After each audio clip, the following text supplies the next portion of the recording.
I understand why when you loan a company money, you want to figure out if it's viable and that, certain things would have to be in place, including this move to electrification that cost all these jobs. What I don't get is why nobody was honest about it, essentially, until the CEO said so. Really, I'm astounded. And we saw some of the clips from QP, which were really revealing. Prime Minister Carney basically said, once this was revealed, thanks to the reporting you guys did, that this is part of the future.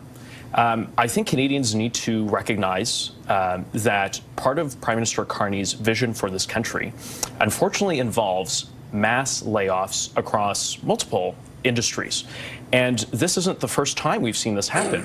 Stellantis was given tens of billions of dollars by the government, and we saw what happened weeks ago, some months ago now, where they said they would be shuttering production. Lumber mills across in BC and Nova Scotia have been shutting down left, right, and center.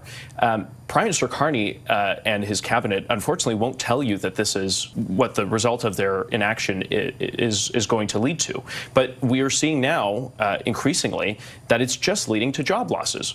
Prime Minister Carney ran an entire campaign predicated on the fact that only he could deliver the results for Canadians when it came to dealing with President Trump. He set his own deadline to July 21st.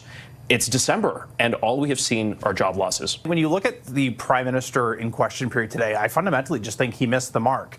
You're talking about 1,000 people who are about to hit the EI rolls 3 weeks before Christmas, and he's there essentially as a cheerleader for macroeconomic things that he likes, and kind of totally lacked empathy, and I kind of really thought missed the moment and kind of showed himself to be quite out of touch with the frontline realities of what's going on in the trade war. And so the master negotiator who does really well in the boardrooms and in those kinds of settings, as a retail politician, I think you saw the limitations of where Mark Carney is right now.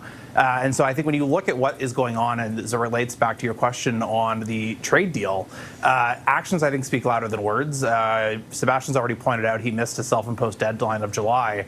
And I think it's increasingly clear that the Prime Minister would rather punt on making a deal than to rush a deal to say he has one and have it be a bad one that's going to have longer-term consequences. And I think where he's really kind of failed in this part of this first 9 months of his prime ministership is to actually lay out a coherent vision as to what we're working towards, acknowledge some of the trade-offs, and kind of play for a rallying cry to bring people on board as to what we're working towards. Right now, on so much of the big files of the day, he's trying to play both sides and kind of buy himself some time. And I think there's real risk that that's going to catch up with them.